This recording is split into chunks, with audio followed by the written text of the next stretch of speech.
যে কেউ বাধ্য হবে, আপনার বাধ্য হবে এই দোয়াটি পাঠ করলে।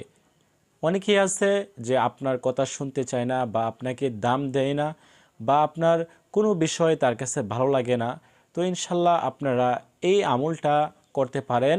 আপনারা ছোট এই আমলটি যদি করেন, ইনশাল্লাহ যে কেউ আপনার বাধ্য হবে, আপনার কথা মানবে, আপনাকে ভালোবাসবে ইনশাআল্লাহ।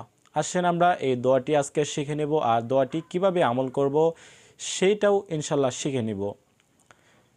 তো আমরা এই দোয়াটি, বিশেষ করে এই দোয়াটি আপনারা 5 ওয়াক্ত নামাজ আদায় করবেন। ওযুর সহিত 5 ওয়াক্ত নামাজ আদায় করার পর এই আমলটা করার চেষ্টা করবেন। আপনারা যে কোনো ছবিতে হোক বা কারোর দিকে তাকায় হোক, যে সময় আপনারা এই দোয়াটি পড়বেন, আমি যে আমলটি কিভাবে করতে হবে সেটি বলতেছি। আপনারা যখন এই আমলটি করবেন তখন তার কোনো ছবি বা তার কথা মনে করবেন বা তার দিকে তাকাবেন।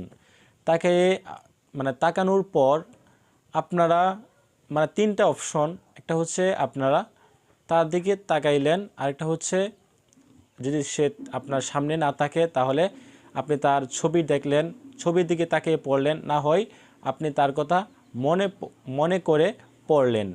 তো আমরা এই দোয়াটি ওইভাবেই পাঠ করার চেষ্টা করব। এই দোয়াটি পাঠ করলে ইনশাল্লাহ যে কেউ আপনার কথা মানবে, আপনার বাধ্য হবে। দোয়াটি হচ্ছে, আমরা এখন সবাই দোয়াটি শিখে নেব। দোয়াটি হচ্ছে ইন্নাল্লাহা ইউসমিউ, ইন্নাল্লাহা ইউসমিউ, ইন্নাল্লাহা ইউসমিউ, ইন্নাল্লাহা ইউসমিউ। এই দোয়াটি আপনারা বেশি বেশি পাঠ করবেন, কমপক্ষে 7 বার পাঠ করবেন। এই দোয়াটি আপনারা কমপক্ষে 7 বার পাঠ করার চেষ্টা করবেন। প্রিয় দিনী ভাই ও বোনেরা, আপনারা যখন এই দোয়াটি 7 বার পাঠ করবেন, আমি যে নিয়মে বলছি সেই নিয়মে ইনশাল্লাহ কিছু দিনের মধ্যে দেখবেন আপনি ফলাফল পেয়ে যাবেন। এই দোয়াটি খুবই কার্যকরী একটি দোয়া। আমি নিজেও এই দোয়া থেকে অনেক উপকার পাইছি।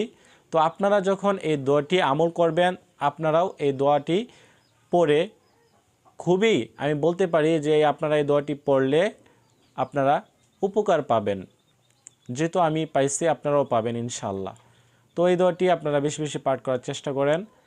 আশা করছি আপনারা বুঝতে পারছেন।